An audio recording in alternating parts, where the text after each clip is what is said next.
Hey folks, it's JR with DIY Prepper, and today we're going to be talking about different types of emergency lighting solutions. We're going to start very basic. We're going to start with stuff that everybody, including people that aren't preppers, should have. Kind of things like EDC, just basic stuff to get through a basic power outage. And then the further we'll go along, we'll talk about more along the lines of things that could be useful in more of a long-term emergency. But before we get started, if you've been to my channel before, or even if you do, I would really appreciate it if you would hit that subscribe button, the notification bell, and if any point during the video you're like, hey, this guy's not an idiot, if you would go ahead and hit the like button, that would be awesome as well. So let's get rolling. So the first type of emergency lighting that a prepper or really anybody else should invest in are flashlights and headlamps. These are things that you can use pretty much in day-to-day life, and they come in handy during an emergency also. So even if you're not a prepper, you will not be wasting your money if you pick things like this up. So when selecting these, always try to find lights that have LEDs. Okay, that's true for any sort of electronic lighting nowadays. They're more energy efficient, so you get a longer battery life. They last longer than other types of bulbs, and they're also way brighter. Okay, and between the two of these, between the flashlights and the headlamps, flashlights are a good choice for EDC, everyday carry. Okay, carrying them with you pretty much all the time. That's what I do with this one. This is an Olight Warrior Mini that I've had for a little while, and you just keep them in your pocket, in your purse, just near you, so that if you need a decent light, then you have it. And flashlight tech has grown like crazy over the past couple of decades. Lights like this one, they put out over 1,000 lumens and they fit in your pocket. This one's actually 1,500 lumens, which is incredibly bright. Okay, then on the other hand, you have headlamps, which are good to have in your home, your vehicle, or maybe office emergency kits, or if you have an EDC bag, just stick them down in there, and they allow you to work hands-free. So during an emergency, there's a good chance that you may have to make repairs or navigate your way around obstacles, and having a headlamp will allow you to keep things lit up without having to fumble with the handheld light. You might need both hands to grab a hold of something, to move an item, something like that, and a headlamp is an excellent choice. And this one is actually a little bit large. This is what I take out into the woods with me so I can illuminate, entire paths, fields, things like that. So I know if a feral hog is showing up, that's bright enough. But they have like these little Energizer ones that just, you can slip them down in your backpack, just super easy. So a lot of people, they kind of wonder, should I go with traditional batteries or rechargeables? Me personally, I like to do a mix, okay? And my reasoning before that is I will use things like my rechargeable devices. This one is USB rechargeable, and I use this light as my primary line or my first line user. And this saves money on batteries and prevents waste. I hate buying things that I'm just going to have to throw away. And you can also recharge it from things like your computer, the little USB port in your car, and also if you have battery banks. And this one, that little part right there is magnetic, and the charging cable just clips on there. You can see I have a little iPhone charging brick there, and it charges like that. Okay. And then for kind of my backup lights, like this one, I keep this in my backpack in case something happens with that one. It just runs off of normal alkaline batteries. Okay, this is actually the kind of the El Cheapo one that came with it.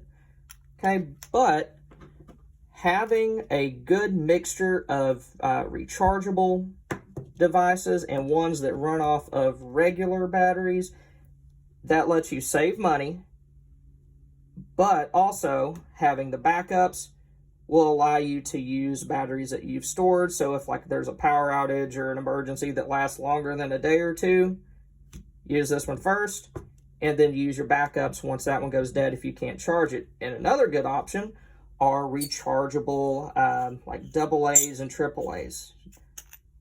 I like Inteloops. I did a lot of research before I bought these, and from what I read, most people think these are the best. And I mean, they fit in your just normal AA, AAA devices. You can charge them from the wall. I've also seen USB chargers for these. I don't have one, but that'll help you save even more money. These are a little bit harder to store because they're more expensive. So that's kind of, I guess, my middle line that I have. I use this first because it's USB rechargeable. I use that second. This is my bedside flashlight, and I can just recharge that. And then I also have regular battery devices that I can use as well in case there's a power outage lasting for an extended period of time and I'm no longer able to charge these up. Okay, now as far as recommendations go, there's a lot of good flashlight makers out there, guys like Surefire, Streamlight, folks like that. If you're on a budget, Maglight's great. They've been around for years. They're super reliable. This thing might look a little bit bigger, clunkier. It's not as bright as this other one, but I'll tell you what, I've had it for years. I've abused the snot out of it, as you can see, and it is just dead reliable. And that's a Maglite XL50. It runs on 3 AAA batteries. But I would recommend that whoever you use, you spend a little bit more on your primary EDC flashlight. And my reasoning behind that is, this is a light that you're most likely going to have on you if there is some sort of emergency. Whether or not you're out and about, coming back home after work, it's dark and you have a flat tire, you would probably have this with you. Lights go out at work, the theory is you would have this with you. And then also if it's just a power outage at home, you could use this as well. So since this has so many different possible ways that it could be used, I would recommend spending more money on this. That's just to ensure that you have a good, high quality, bright light source with you whenever you may need it. And also, I mean, it's convenient too. Sometimes you don't need a flashlight, but having one that's a little bit better than the one on your phone is useful. But after that, you don't really have to spend a whole lot of money. For example, I love these Harbor Freight blue lights. They used to give these things out for free all the time until they changed their coupons. It ticks me off. But anyway, so these blue lights, they have lights here. They have lights on the front. And what I really like, other than the fact that they include batteries with them, is that it has a hook here and a magnet there. So what I do is I'll use this hook here to hang this light off of a doorknob in like a hallway and just keep it on. That way we can see in the hallway when we're going through, we won't trip over anything. And also this magnet, you can keep it on your refrigerator, under the hood of your car if you have to work on that. And they're just a really good deal. I mean, if you pick up a few of these and they have batteries with them, especially if it's just an overnight power outage, then, I mean, who cares if it runs out of batteries? Okay, so the next type of lighting that preppers need are LED lanterns. Flashlights and headlamps, they're good for portable light, taking light with you and giving light to a very directionalized specific location. These are going to be better for kind of set it and forget it. Lighting large areas, places like your living room or even your backyard. I use this one when I'm grilling. I have a cedar post with a screw in it. I'll hang it up from that, and it gives me a little bit extra light if I am grilling at nighttime. So just like flashlights and headlamps, always go with LEDs. They're energy efficient, and in the case of large light sources like this, that's incredibly important because they burn cool. If you have small kids running around, they're not going to touch these and then burn their hand. Even on their highest setting, which is, I think, 1,000 lumens or more for all of these, if you touch it while it's on, even at its highest setting, it just feels a little bit warm. It's not going to burn you. And then also, in comparison to things like, oil lanterns, propane lanterns, you knock these over, there's zero chance of a fire. With those others, you could burn the house down on accident if you're not careful. So they're energy efficient, they burn cool, which is also good during power outages. If it's during summer, you don't want your lighting source heating up the house worse than it already is, and no fire hazard. Also, like LED flashlights and headlamps, I like to have a mix of different battery types. Okay, so these two, use rechargeable batteries, and I'll talk a little bit more about those in a second, but this one is your normal kind of camping store fare, just regular D-cell battery lantern. And I use this as my backup because I use these as my primary. That way I'm not having to go out and buy D-cell batteries all the time because, you know, food is nice also, and D-cell batteries are just stupid expensive. So, have a battery operated one here kind of as my last ditch. And then these rechargeable lanterns, you might notice that they're not your traditional kind of like camping lantern. They're made by Milwaukee, which makes power tools. And they're it's part of their power tool lineup. And the reason why I like these is they're bright, they're energy efficient, and they also have a couple of other advantages. The first one is these batteries are removable and interchangeable. Okay, I can take any Milwaukee 18-volt battery from their M18 series and plug it into any of these lanterns, any of my power tools, whatever. It doesn't matter. So that means that if I have a battery go bad, I still have others that'll do the job. If I had this version of, or had a version of this lantern that had an internal battery, that internal rechargeable battery goes toast, then that entire unit would be worthless. So with these, I have a little bit more leeway if a battery goes bad. Also, they have kind of additional features that are useful on a job site, since that's what they were designed to do. This particular one has an LED charging port on the back, so you can charge your cell phone as well. Another lighting solution that preppers should have are solar pathway lights. Now, lights like this are pretty cheap. I actually got these at Harbor Freight, and they don't provide a whole lot of light, but they do a pretty good job lighting up things like pathways so you don't trip over a garden hose, stuff like that. They charge during the day, and they'll provide, at least a few hours of light at night. Now, during a power outage, or especially a long-term emergency, having a renewable light source is a very, very good thing. And things like this, you can charge them during the day, bring them inside at night, and put them in places like hallways, maybe on the back of the toilet. Now, you can't really set this straight up on something, but if you got like a clear glass or something like that, like you drink out of, just stick it in that, and it'll keep it from falling over, and it'll provide some light. Another good use for these are kids' night lights. Kids get scared at night when it's dark, and a power outage probably isn't going to help things, so you can keep one or two of these in your kiddo's room as sort of a makeshift night light as well. Another emergency lighting option that preppers should have are these chemical light sticks. This particular one is made by a company, I believe it's pronounced Siloom, and I think this is similar to what the military uses. And there are cheaper ones than this, but this is great. Lasts 12 hours. And they're not too expensive, especially if you buy them in bulk. But if you got kids, these are great for keeping them happy and occupied. And if they're little, then it can make the whole ordeal a little bit less scary, and you don't have to get blinded by them every time they turn on their flashlight and start waving it everywhere and, just doing kid stuff. But these are kind of similar to the solar pathway lights and the blue lights at Harbor Freight in that they do a good job keeping high traffic areas illuminated. That can help save you money on your batteries and your fuel for your generator when you actually need them.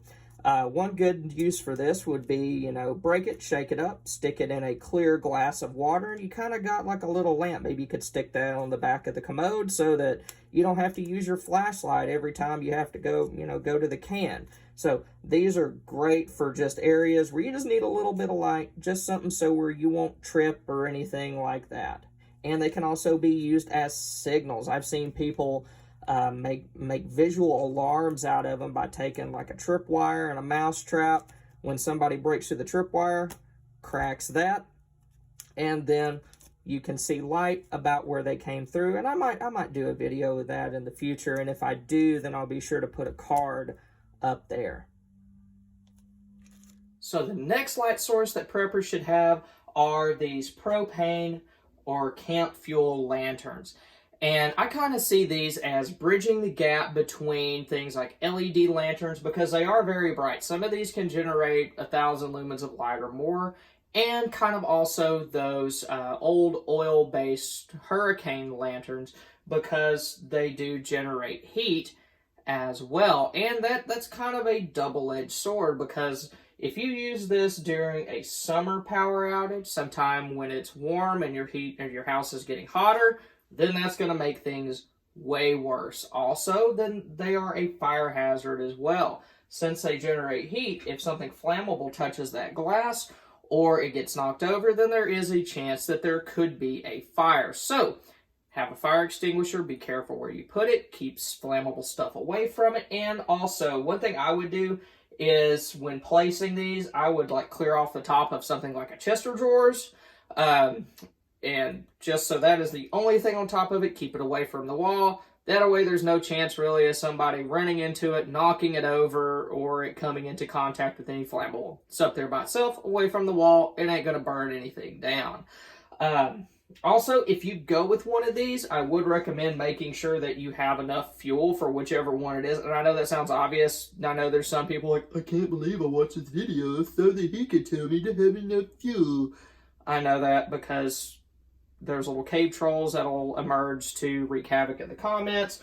But what I'm really saying is, especially if you have something like this propane lantern and you have multiple things that run on these 1 pound cylinders, you need to have enough of those 1 pound cylinders. Don't do your generous math in your head that says, oh, I have enough propane cylinders to last me for 10 days, when really, when you're using it between this and you're running your propane heater all the time, it can only last maybe 3 to 5 days. So make sure that you have accurate projections. You know how much fuel this is going to use, how much fuel any other tools that you plan on running off of this use, and make sure you have enough. And also, of course, you will need mantles for these as well. Make sure you have enough of those, know how long they last, and also make sure you get the right ones for whichever lantern you have.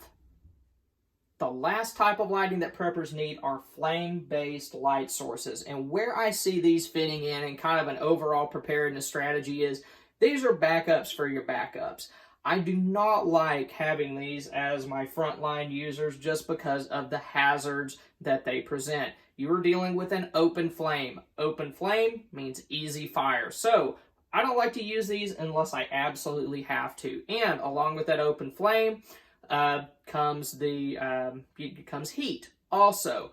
So during a summer power outage, just like with the propane and gas lanterns, these are a big no-no because you're just going to turn your house into a sweat lodge. But during a winter power outage, sometimes when it's cold and you want to heat up your house, then these work pretty well. Okay, now with these oil lanterns and these hurricane lanterns, the brightness will be determined by their size, specifically the size of the wick. Larger lamps, larger lanterns have a wider wick than smaller ones, and that wider wick, that's what burns. So, if you have a larger surface area burning, you have a larger flame, you have larger light, and you also have larger heat. Things like these candles, you are going to need several of these to provide any substantial amount of light. In the movies, a lot of times you see this guy sitting in his log cabin with one candle on his kitchen table, and he has enough light to write a novel. That ain't real life, folks. Okay, if you're going to be using candles for light, then you need several of them. Now, if you need to, just be able to see, just so you don't face plant over the corner of your couch or the corner of your bed, then yeah, one candle is probably good enough for that much light. But if you want to be able to see well, like you would with an LED lantern, with a propane lantern, something like that, then you're going to need several candles, and at least a few of these, like, to provide a decent amount of light. And I mean, not even as much as one of the LED lanterns. I would recommend like 2 or 3 of these for a bedroom, and still it's not going to be probably near as bright as what you're used to. And with these, since they're flame-based, always have a fire extinguisher nearby. Also, a good thing to do is clear off like if you're putting this on your kitchen table, putting it on your dresser, clear that entire area off so there's no chance there's any flammable materials, and also set them on top of a cookie sheet so if they do get knocked over, then it's coming into contact with metal instead of a flammable material like wood. That's especially important with candles. Now, my preference for candles are something kind of short and stubby, like this one, or even more preferable to that is a candle in a jar, and even larger ones than this. Put these on a cookie sheet, keep them away from flammable materials, and you should be good to go. Thank you guys for stopping by. If you got anything out of this video before you go, if you don't mind hitting the like button and also hit subscribe and the notification bell so YouTube will let you know when I post stuff in the future. So I hope to see y'all back. Y'all have a good one.